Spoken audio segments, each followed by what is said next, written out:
দেখা যাচ্ছে? জি ম্যাম। জি ম্যাম। আসসালামু আলাইকুম। ওকে, ওয়ালাইকুম সালাম। তোমরা কালকে অনেকেই আমাকে ওই যে আমার দেওয়া টাস্ক গুলা করে পাঠাইছো, আমি সবগুলা দেখার সুযোগ পাইনি এখনো। তোমরা যে বাফার লিখছো ঠিক আছে, কিন্তু বাফারে কিন্তু থার্ড ব্র্যাকেট দিতে হয়। কনজুগেট বেস এবং উইক অ্যাসিড যে কম্পোনেন্ট আছে সেগুলো আমাদের থার্ড ব্র্যাকেট দিতে হয়। থার্ড ব্র্যাকেট দিয়ে কি বোঝা যায় বলো তো? থার্ড ব্র্যাকেট দিয়ে কি বোঝায়? Ma'am concentration. কনসেন্ট্রেশন মানে কনসেন্ট্রেশনটা বোঝা যায়, সো থার্ড ব্র্যাকেট দিতে হয়, ঠিক আছে। আর ফসফেট বাফার যারা লিখছো ভালো, আর যারা মানে ভুল করছো তাদের ক্ষেত্রে বলি, ফসফেট বাফারের পিকে ভ্যালু, একটা বাফার স্ট্রং না উইক সেটা ডিপেন্ড করে তার পিকে ভ্যালুর উপরে। হ্যাঁ, পিকে হচ্ছে dissociation constant of N acid. এটা ডেফিনেশনে জিজ্ঞেস করে পরীক্ষাতে, হোয়াট ইজ পিকে। তো পিকে হচ্ছে dissociation constant of negative logarithm of dissociation constant of N acid. তো পিকে ভ্যালুর উপরে এটা ডিপেন্ড করে, ঠিক আছে। তো পিকে ভ্যালুর উপরে যে ডিপেন্ড করে, যার পিকে ভ্যালু ব্লাড পিএইচ এর যত কাছাকাছি হয় সে তত বেশি স্ট্রং। তো সেই ক্ষেত্রে ফসফেট বাফারের পিকে ভ্যালু হচ্ছে 6.8, যে which is near to the blood pH 7.35, so it is a strong buffer. আর আরেকটা প্রশ্ন পরীক্ষাতে যেটা আসে যে উইক বাফার বাইকার্বনেট কিন্তু এত ইয়ে না, বাইকার্বনেটের পিকে ভ্যালু হচ্ছে 6.1, but despite of low pK value, it is the most effective buffer system. মানে সবচেয়ে বেশি পরীক্ষাতে কিন্তু এটাই আসে যে কেন বাইকার্বনেটকে আমরা ইফেক্টিভ বাফার বলি। কারণ হচ্ছে এটার হচ্ছে ওয়াইল্ড ফিল্ড অফ অ্যাক্টিভিটি। হ্যাঁ, এটা ইসিএফ এ কাজ করে, আইসিএফ এও কাজ করে। তারপরে হচ্ছে এটার ব্লাড কনসেন্ট্রেশন বেশি, 28 মিলি ইকুইভ্যালেন্ট পার লিটার। তারপরে এটার বেস কম্পোনেন্টটা বেশি। আমরা জানি আমাদের বডি হচ্ছে ন্যাট অ্যাসিড গেইনার। তো অ্যাসিড গেইনার হওয়ার জন্য আমাদের অ্যাসিডটাকে নিউট্রালাইজ করার জন্য বাফারের যে পেয়ারটা আছে সেটা বেসটা বেশি থাকতে হবে। বেসই তো অ্যাসিডকে অ্যাকসেপ্ট করবে। সো বাইকার্বনেট বাফারের ক্ষেত্রে এটা হচ্ছে 20 টাইমস বেশি, বাট ফসফেট বাফারের ক্ষেত্রে এটা কতটুকু, এই রেশিওটা কতটুকু?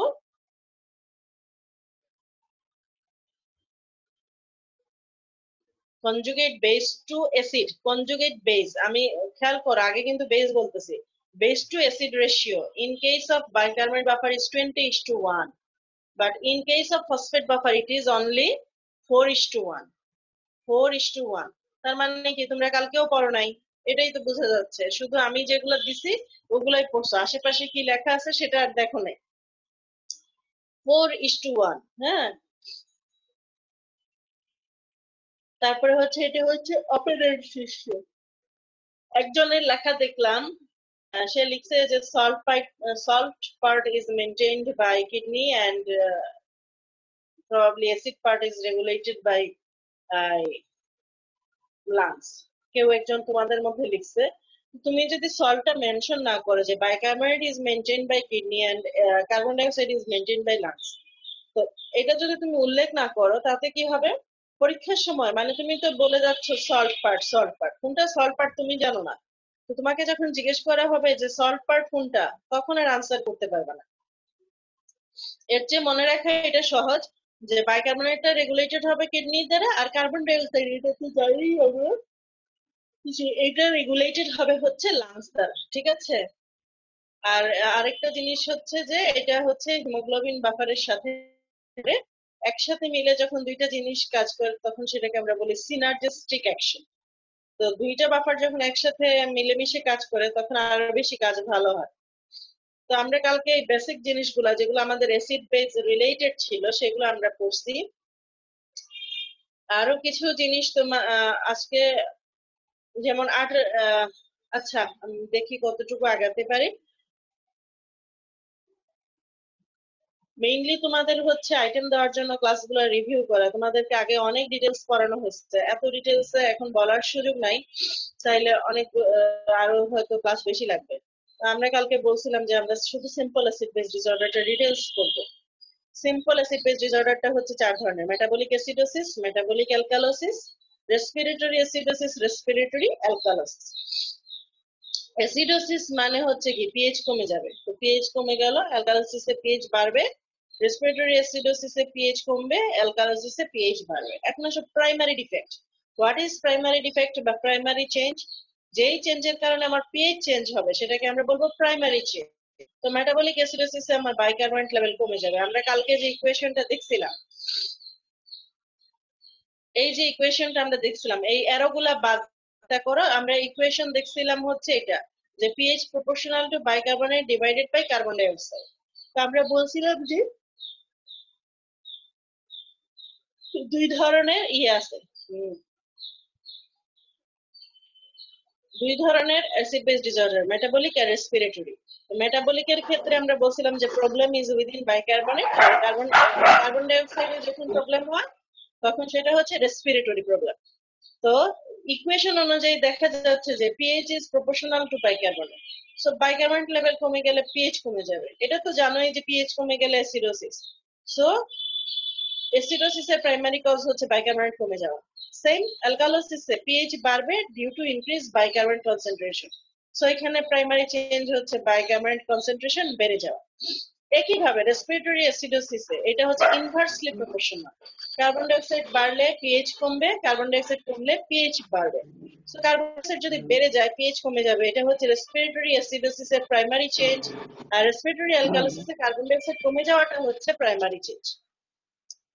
প্রাইমারি চেঞ্জ বলতে আমরা আবারও বলি, যেটার জন্য আমার প্রথমে পিএইচটা চেঞ্জ হবে সেটাকে আমরা বলবো প্রাইমারি। আর সেকেন্ডারি চেঞ্জ বা কম্পেনসেশন, কম্পেনসেশন জিনিসটা কি? তোমার কম্পেনসেশন জিনিসটা কি?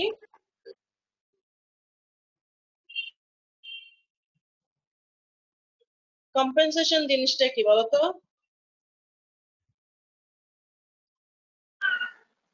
ক্ষতিপূরণ। ম্যাম সাদিক। ক্ষতিপূরণ।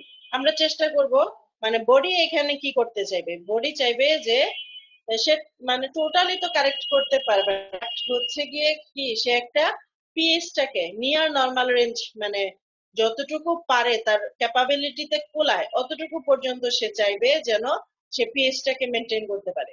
সো পিএইচটাকে মেনটেন করার জন্য তাকে কি করতে হবে? দেখো এখানে সেকেন্ডারি চেঞ্জে কি হচ্ছে, দেখো এই যে ইকুয়েশনটা, পিএইচ আমার কমে গেছে, বাইকার্বনেট লেভেল কমে গেছে। এখন বডি কি করবে? এখন কিন্তু রেশিওটা বেড়ে যাচ্ছে। তো বডি চাইবে কি কার্বন ডাই অক্সাইডটাকেও কমাই দেওয়ার জন্য, যেন পিএইচটা একটু নিয়ার নরমাল মেনটেন হয়।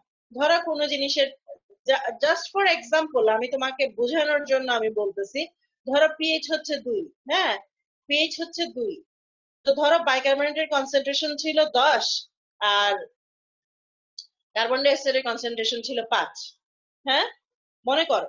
তো কোনো কারণে বাইকার্বনেটের কনসেন্ট্রেশন কমে হয়ে গেল 5, আর কার্বন ডাই অক্সাইডের কনসেন্ট্রেশন 5ই আছে যেটা আগে ছিল। তাহলে পিএইচ কত হবে এখন? 5/5 কত হবে? 1 হবে। কিন্তু 1 তো আমার থেকে 2 থেকে সরে গেল, এই জন্য বডি কি চাইবে যে যেহেতু এটা কমে গেছে 10 থেকে 5 হয়ে গেছে, সো কার্বন ডাই অক্সাইডটাকে কমায় 5 থেকে 2.5-তে নিয়ে আসতে, যেন পিএইচটা মেনটেন হয়। সো কার্বন ডাই অক্সাইড এখানে কমবে। সেকেন্ডারি চেঞ্জে একটা মনে রাখার জন্য, তোমাদের যদি এত মাথা খাটাইতে ইচ্ছা না করে, শুধু এটা চিন্তা করবা যে সেকেন্ডারি চেঞ্জে মানে যেটা আনএফেক্টেড কম্পোনেন্ট, যেমন এখানে কার্বন ডাই অক্সাইড 2টা হচ্ছে আনএফেক্টেড কম্পোনেন্ট, আবার এখানে হচ্ছে বাইকার্বনেট 2টা হচ্ছে unaffected component. So unaffected component গুলা একই ডিরেকশনে মুভ করবে। এখানে বাইকার্বনেট কমে গেছে, সো কার্বন ডাই অক্সাইডটাও এখানে কমে যাবে। এখন কার্বন ডাই অক্সাইড আমার বডি থেকে কমানোর উপায় কি? বডি থেকে কমানোর উপায় কি? Hyper ventilation. বেশি বেশি শ্বাস ফেলবা, বডির যত কার্বন ডাই অক্সাইড আছে সব চলে যাবে। সো সেকেন্ডারি চেঞ্জে তুমি বলবা যে decrease carbon dioxide due to hyperventilation. যারা আইটেম দিছো তারা রেসপন্স করো না কেন? আর এখানে দেখো বাইকার্বনেট লেভেল কমে গেছে, বেড়ে গেছে, তার মানে কার্বন ডাই অক্সাইড লেভেলও বেড়ে যাবে। কার্বন ডাই অক্সাইড লেভেল বাড়ার জন্য কি করতে হবে? আমাকে হাইপোভেন্টিলেশন করতে হবে, মানে ব্রেথ হোল্ড করে রাখতে হবে, বডিতে কার্বন ডাই অক্সাইডের কনসেন্ট্রেশন বেড়ে যাবে। এটা হোল্ড করার হচ্ছে কি hypoventilation. Ventilation same respiratory acidosis এর ক্ষেত্রে দেখো বাইকার্বনেট লেভেল আমাকে বাড়াইতে হবে, যেহেতু কার্বন ডাই অক্সাইড বেড়ে গেছে, বাইকার্বনেট বাড়ানোর উপায় হচ্ছে বাইরেশন ইন কালেক্টিং দ্যাট। আর এদিকে কার্বন ডাই অক্সাইড কমে গেছে, এদিকে বাইকার্বনেট আমাকে কমাইতে হবে। তাহলে কি করতে হবে? বাইকার্বনেট আমার রিঅ্যাবজর্পশন কমায় এক্সক্রিয়েশন বাড়াতে হবে। বাইকার্বনেট রিঅ্যাবজর্পশন যদি কমে যায় তাহলে এটা আলটিমেটলি এক্সক্রিয়েশন হবে এবং বাইকার্বনেটের কনসেন্ট্রেশন আমার ব্লাডে কমে যাবে। ঠিক আছে, তাইলে একই ডিরেকশনে মুভ করবে। তাহলে এটা হচ্ছে আমার সেকেন্ডারি চেঞ্জ। ফাইনালি একটা জিনিস আসে কারেকশন। কারেকশন কেউ ধরে, কেউ ধরে না। কারেকশনের উদ্দেশ্য হচ্ছে দেখো কার্বন ডাই অক্সাইড না, কারেকশনের উদ্দেশ্য হচ্ছে বাইকার্বনেট লেভেল গুলাকে ঠিক করা। যেমন এখানে বাইকার্বনেট লেভেল কমে গেছিল, এটাকে বাড়ানোর উপায় হচ্ছে বাইকার্বনেট, আর এখানে বাইকার্বনেট লেভেল বেড়ে গেছে তাইলে ইনহিবিট করবে রিঅ্যাবজর্পশন। এখানেও দেখো এটার ডিরেকশনে এটাও বাড়বে, এটাও কি করবে? Inhibit reabsorption. আর এখানে বাইকার্বনেট লেভেল কমে গেছে তাহলে কি করবে? Increase reabsorption. প্রথমটা শুধু জেনারেশনের সাথে রিলেটেড, বাকি তিনটা হচ্ছে অ্যাবজর্পশনের সাথে রিলেটেড। তোমরা আমাকে একটা চার্ট পাঠাইছিলা লিখে, সেই চার্টটা পরের টেবিলের সামনে ঝুলে রাখতে বলছিলাম, সেই চার্ট দেখে দেখে পড়ে ফেলবা। এবিসি বইতেও আছে, বাট আগের এবিসি বইতে দুইটা চার্টের মধ্যে ছিল আর কি, কম্বাইন করার ব্যাপার আছে।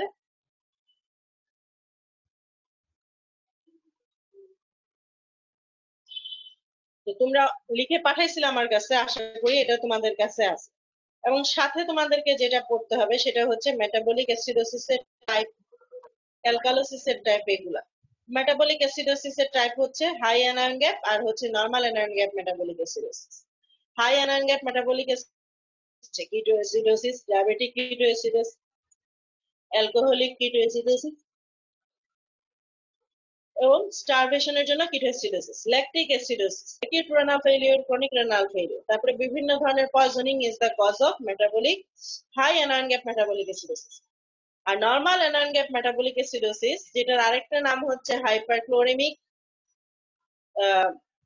হাইপার, একটা হচ্ছে নর্মোক্লোরেমিক, এটা হচ্ছে নর্মোক্লোরেমিক, আর এটা হচ্ছে হাইপারক্লোরেমিক, এখানে ক্লোরাইডটা বেশি থাকে। এটার কজ হচ্ছে কি renal tubular acidosis, severe diarrhoea, GIT fistula, আর হচ্ছে drainage of biliary and pancreatic secretion. It's a very, very important written and viva question. High anion gap metabolic acidosis and normal anion gap metabolic acidosis. এবং দুঃখজনক হইলেও সত্য, যেটা আমার এক্সপেরিয়েন্সে আমি দেখি যে তোমরা টাইপ পড়ে আসো না। এটা কেন পড়ে আসো না আমি জানি না, তোমরা টাইপ পড়ে আসো না। High anion gap metabolic acidosis আর হচ্ছে normal anion gap metabolic acidosis একেবারে মুখস্থ থাকবে কজগুলা। ভাইবা জিজ্ঞেস করে কেন ডায়রিয়াতে মেটাবলিক অ্যাসিডোসিস হয়, কেন মেটাবলিক অ্যাসিডোসিস হয় ডায়রিয়াতে? বলো, এগুলো তো আমি বলে গেছি তোমাদেরকে, আমিই পড়াইছি। আইটেম দিছো যারা, বলো ডায়রিয়াতে কেন মেটাবলিক অ্যাসিডোসিস হয়?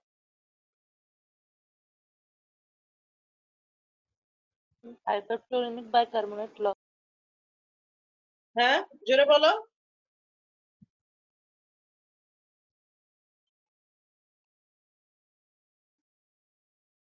হাইপারক্লোরেমিক বাইকার্বনেট লস। বাইকার্বনেট লস হয়, এটা তো বাইকার্বনেট লস তো হবেই। তুমি তো জানো যে নরমাল এই যে, না শুনো,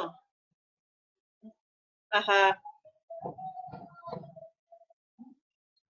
আমার কথাটা বোঝার চেষ্টা করো। মেটাবলিক অ্যাসিডোসিস যখন, তার তো প্রাইমারি চেঞ্জ হচ্ছে বাইকার্বনেট লস হবে। সো বাইকার্বনেট তো লস হবে। বাইকার্বনেটটা ডায়রিয়াতে লস হইলো কিভাবে? আমার ডায়রিয়াতে কোন জায়গার কন্টেন্ট বাইর হয়? ইন্টেস্টাইনাল কন্টেন্ট গুলা বের হয়ে যায় নাকি? ইন্টেস্টাইনাল কন্টেন্ট গুলা কি সব ইয়ে না, অ্যালকালাইন না, বাইকার্বনেট রিচ না? সো এই যে ডায়রিয়ার মাধ্যমে আমার যে অ্যালকালাইন বাইকার্বনেট রিচ ফ্লুইড গুলা সব হচ্ছে আমার স্টুলের সাথে বের হয়ে চলে গেল, তো তখন কি হবে? আমার মেটাবলিক অ্যাসিডোসিস ডেভেলপ করবে। তারপরে আসে মেটাবলিক অ্যালকালোসিস।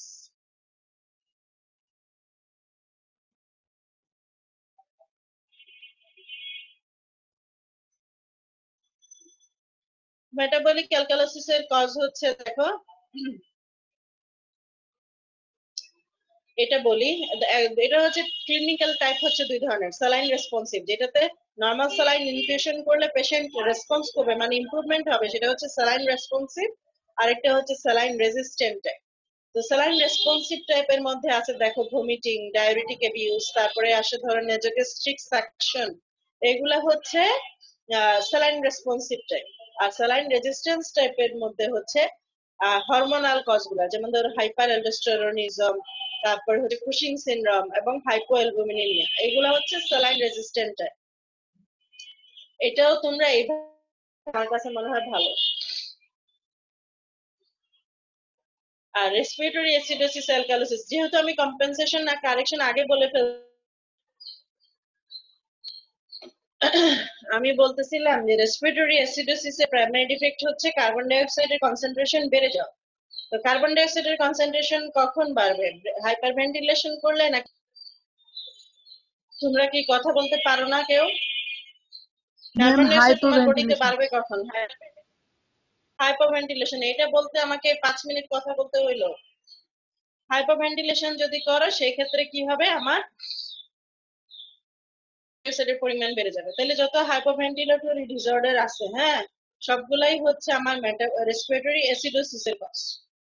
যেমন ধরো হাইপারভেন্টিলেশন যদি কারো হয়, কারো যদি সেন্ট্রাল নার্ভাস সিস্টেম ডিপ্রেশন থাকে, ট্রমা থাকে, পোলিও থাকে, হ্যাঁ, তারপরে বিভিন্ন ধরনের মাইস্থেনিয়া, তারপরে মায়োপ্যাথিস থাকে, আমার রেসপিরেটরি সেন্টার ডিপ্রেশন হতে পারে। অথবা অবস্ট্রাকটিভ লাং ডিজিজ যেগুলো আছে, যে কারণে আমি শ্বাস ফেলতে পারি না, যেমন এআরডিএস, এসপিরেশন, তারপরে হচ্ছে oedema, pneumothorax, restrictive lung disease, বা হচ্ছে সিওপিডি, এইসব ক্ষেত্রে মানে এটা হচ্ছে ক্রনিক অবস্ট্রাকটিভ পালমোনারি ডিজিজ।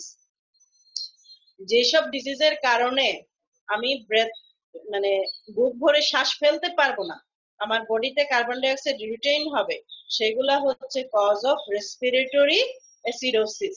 তুমি যত ডিজিজের নাম জানবা রেসপিরেটরি রিলেটেড, যেমন asthma, COPD, pneumonia, pulmonary oedema, pneumothorax, এই সব নাম এখানে বলে দিবা। ঠিক তার উল্টাটা হচ্ছে রেসপিরেটরি অ্যালকালোসিস। রেসপিরেটরি অ্যালকালোসিস এর প্রাইমারি ডিফেক্টে আমরা দেখছিলাম বডিতে কার্বন ডাই অক্সাইড কমে যায়। কার্বন ডাই অক্সাইড কেন কমে যায়? যখন আমরা হাইপার ভেন্টিলেশন করি, বেশি বেশি শ্বাস ফেলি, তখন আমার বডিতে কার্বন ডাই অক্সাইড কমে যায়। সো হাইপার ভেন্টিলেশনের জন্য যেসব হয়, রেসপিরেটরি অ্যালকালোসিস ডেভেলপ করতে পারে। তারপরে হচ্ছে সেন্ট্রাল নার্ভাস সিস্টেমে যদি হেড ইনজুরি বা সেরিব্রোভাস্কুলার অ্যাক্সিডেন্ট হয়। তারপরে সাইকোজেনিক, সাইকোজেনিক বলতে একটা সাইকোলজিক্যাল ডিসঅর্ডার আছে যেটা হচ্ছে হিস্টেরিয়া। মানুষ অ্যাটেনশন সিক করার জন্য বা নিজেকে অসুস্থ প্রমাণ করার জন্য বেশি বেশি শ্বাস ফেলে, বেশি বেশি শ্বাস ফেলতে ফেলতে সে কি করে, একসময় অ্যালকালোসিস ডেভেলপ করে। সেম, এরপরে আসো দেখো হাই অ্যালটিটিউড, খুব উঁচুতে উঠলে, পাহাড়ে উঠলে, এটা জিজ্ঞেস করবে ভাই ব্যথা, তখন কি হয়, অক্সিজেনের কনসেন্ট্রেশনটা কমে যায়। তো তখন তুমি কি করবা, বেশি বেশি শ্বাস নিবা, শ্বাস ফেলবা। শ্বাস ফেলতে ফেলতে তখন মানে ইয়ের জন্য তখন কি হবে, তোমার শ্বাস ফেলার জন্য বেশি বেশি তোমার কার্বন ডাই অক্সাইড বডি থেকে বের হয়ে চলে যাবে। আলটিমেটলি কি ডেভেলপ করবে, রেসপিরেটরি অ্যালকালোসিস ডেভেলপ করবে। আর অ্যানায়ন গ্যাপ তোমরা জানো খুব একটা ইম্পর্টেন্ট, মানে খুবই ইম্পর্টেন্ট রিটেন এবং ভাইভা প্রশ্ন অ্যানায়ন গ্যাপ। এই অ্যানায়ন অ্যাসিড, আগে দেখো আরেকটা ইম্পর্টেন্ট রিটেন প্রশ্ন, সেটা হচ্ছে অ্যাসিড বেস প্যারামিটার কি কি আছে। অনেক ধরনের প্যারামিটার আছে, বাট মেইনলি তোমরা পড়বা যেটা পিএইচ, আমরা যে ওই ইকুয়েশনটা পড়ছিলাম যে pH proportional to bicarbonate divided by partial pressure of carbon dioxide, এই তিনটা তো আছে। সাথে হচ্ছে অ্যানায়ন গ্যাপ বেস এক্সেস, এইচটা প্রত্যেকটা নরমাল ভ্যালু সাথে লিখে দিবা। এটা হচ্ছে অ্যাসিড বেস প্যারামিটার, বা তোমাদেরকে যদি বলা হয় আর্টেরিয়াল ব্লাড গ্যাস অ্যানালাইসিস, এই ব্লাডটা আমরা নেই আর্টারি থেকে, রেডিয়াল আর্টারি থেকে। নর্মালি আমরা যে ল্যাবে টেস্ট করি সেগুলো কিন্তু আমরা মিডিয়াল কিউবিটাল ভেইন থেকে নিই, এটা নেওয়া হয় আর্টারি থেকে। আর্টারিটা কিন্তু ডিপে থাকে, যার কারণে এখান থেকে ব্লাড নিতে হলে আমাকে অ্যানেস্থেসিয়া ইউজ করতে হয়, এবং ব্লাডটা হচ্ছে হোল ব্লাড। এই ব্লাড নেওয়ার পরে আমি কিন্তু প্লাজমা বা সেরাম এগুলা কিন্তু সেপারেট করি না, হোল ব্লাডকে direct arterial blood gas analysis করা হয়। PH, bicarbonate concentration, partial pressure of carbon dioxide, anion gap, base excess, এগুলো হচ্ছে মেইন কম্পোনেন্ট। এছাড়াও আরো অনেক কিছু দেখে, যেমন ধরো oxygen saturation, partial pressure of oxygen, তারপরে হাইড্রোজেন আয়ন কনসেন্ট্রেশন, এগুলা দেখে। কিন্তু ওগুলা যে লিখতে পারো ভালো, কিন্তু মেইন এই 5টা আগে লিখে নিবা। এখন আসো যেটা বলতেছিলাম যে অ্যানায়ন গ্যাপটাও খুব ইম্পর্টেন্ট। এই অ্যানায়ন গ্যাপ হচ্ছে it is the arithmetic difference between routinely measured cation and routinely measured anion in plasma.